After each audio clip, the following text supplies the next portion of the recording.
God bless you and welcome to another episode of God at Work.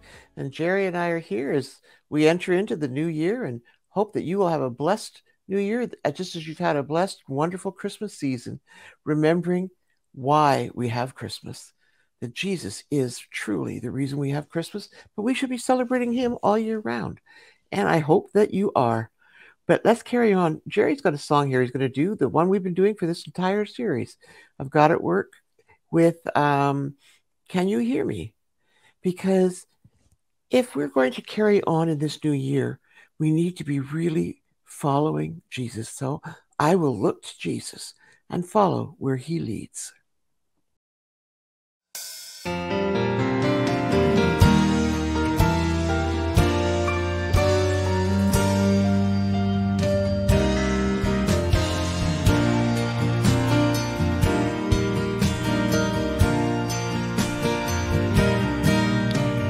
Whichever way the world goes, whichever way the wind blows, I will look to Jesus and follow where he leads. Though storms may rage around me and wars compass surround me, I will look to Jesus and follow where he leads.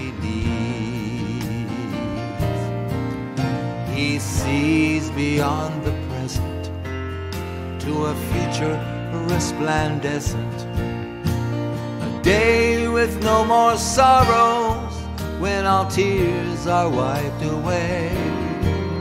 Though torments have assailed me, his love has never failed me.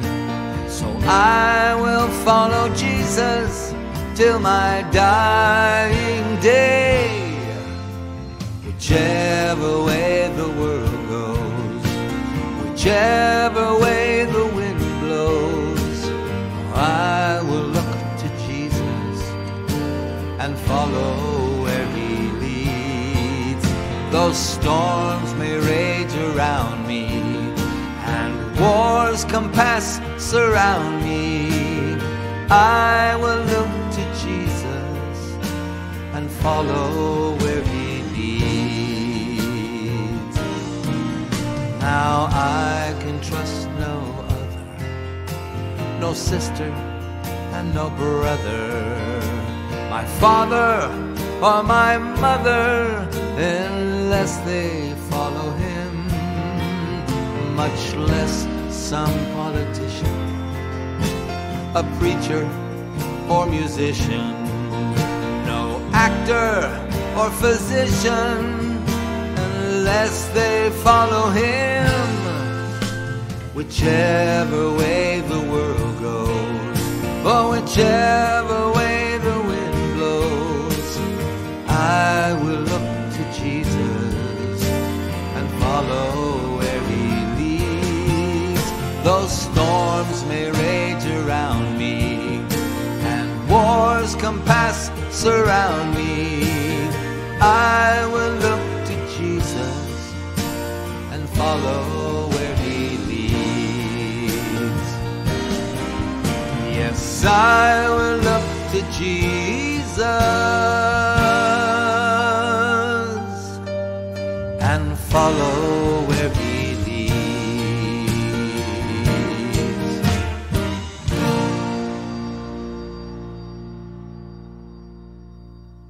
I will look to Jesus and follow where he leads.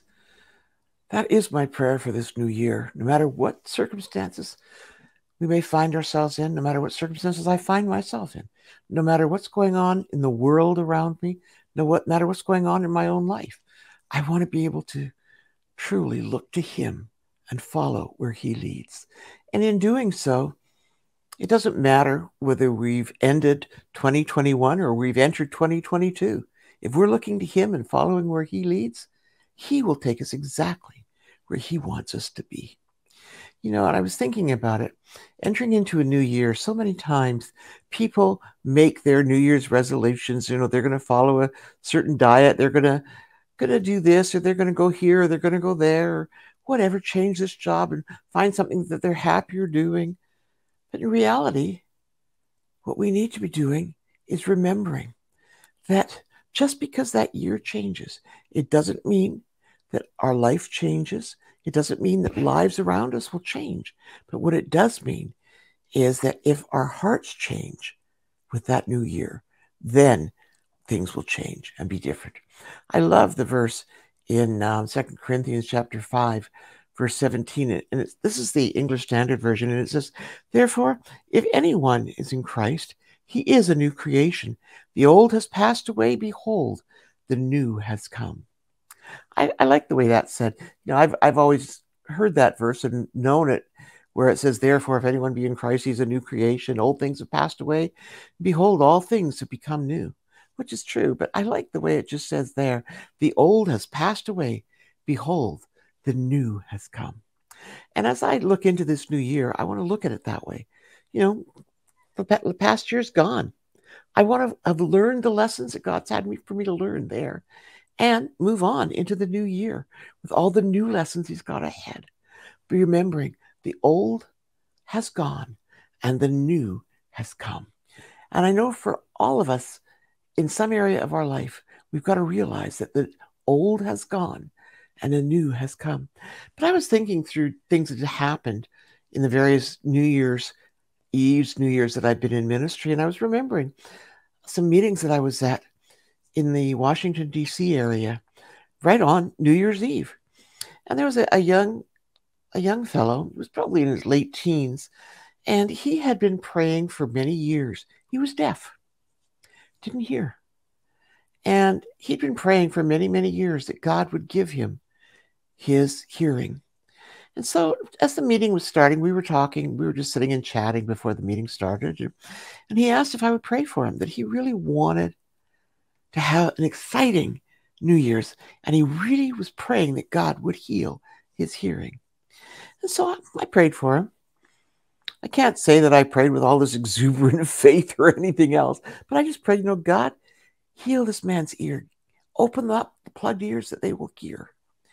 And the service started, the meeting went on, spoke, had a great time with praise and worship. And then we came to midnight and everybody was doing their cheering and their countdown. And all of a sudden, I look over and there was this young man and he was jumping up and down and he was screaming.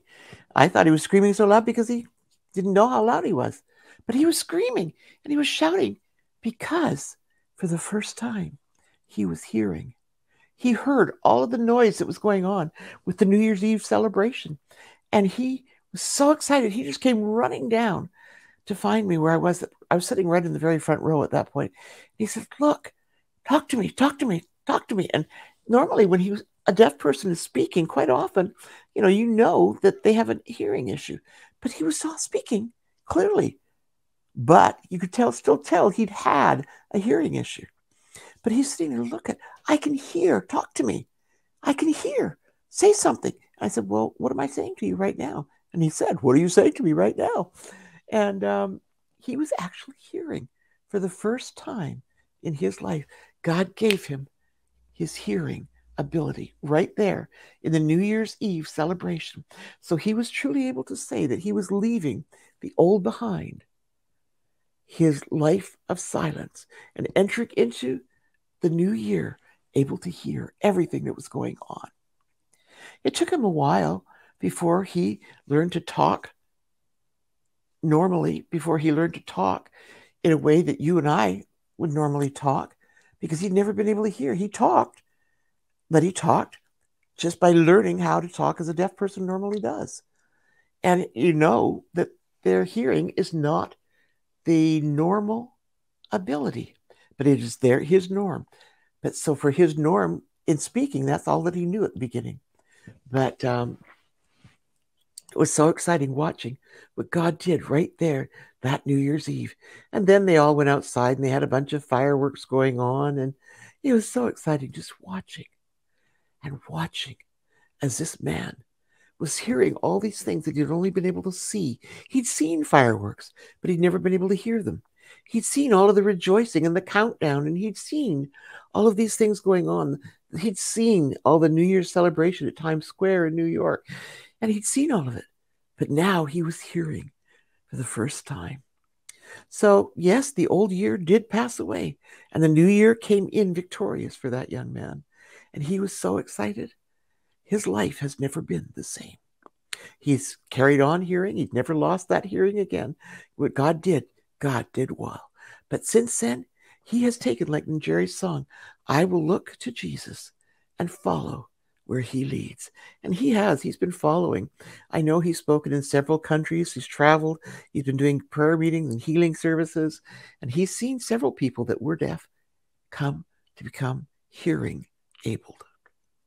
It's been so exciting watching. And so, I don't want to go on for a long time today because I know that many of you have had a busy few time over the holidays and you've got a busy time coming up in the early parts of this new year. But I do want you to know we're going to carry on with this series on hearing the voice of God and being able to recognize his voice. And just like God says, can you hear me? Yes, that gentleman was able to say, I can hear you. I can hear you. And he was able to say that not only in the natural, but he was learning to hear in the supernatural as well. And so we're going to put up the links for you for the first 3 sessions in this series. So those of you that didn't catch the beginning of this series will be able to do so. There's part 1, part 2, and part 3 that'll bring you up to date for when we carry on. This one's part 4, so you're catching it right now. It'll bring you right up to date. So when we carry on, you will be current with us in this new series. So I hope that this has been a blessing for you and that you will learn to truly look to Jesus and follow where he leads. That in this new year, you will know that the old has passed away and all things have become new. But there's a passage that I like that I want to close with. In Isaiah chapter 40, verse 31, it says, but those who hope in the Lord will renew their strength. They will soar on wings like eagles. They will run and not grow weary. They will walk and not faint. So no matter how draining 2021 has been, I do pray that you've been able to learn the lessons that God had for you and that you'll be able to walk on and soar on wings like eagles in this new year, 2022, and that you will not grow weary, but you will walk and not faint. As you walk into this new year, know that you can walk hand in hand with him, and he will lead you and guide you each step of the way. So may God truly bless you in this new year, and I pray that as the lessons arise, you will choose to learn them. I have to make that choice every day. And right now, I've got some big lessons going on that I'm having to choose to walk in and learn. So may God bless you. May you have a wonderful 2022. We'll see you next week. God bless you.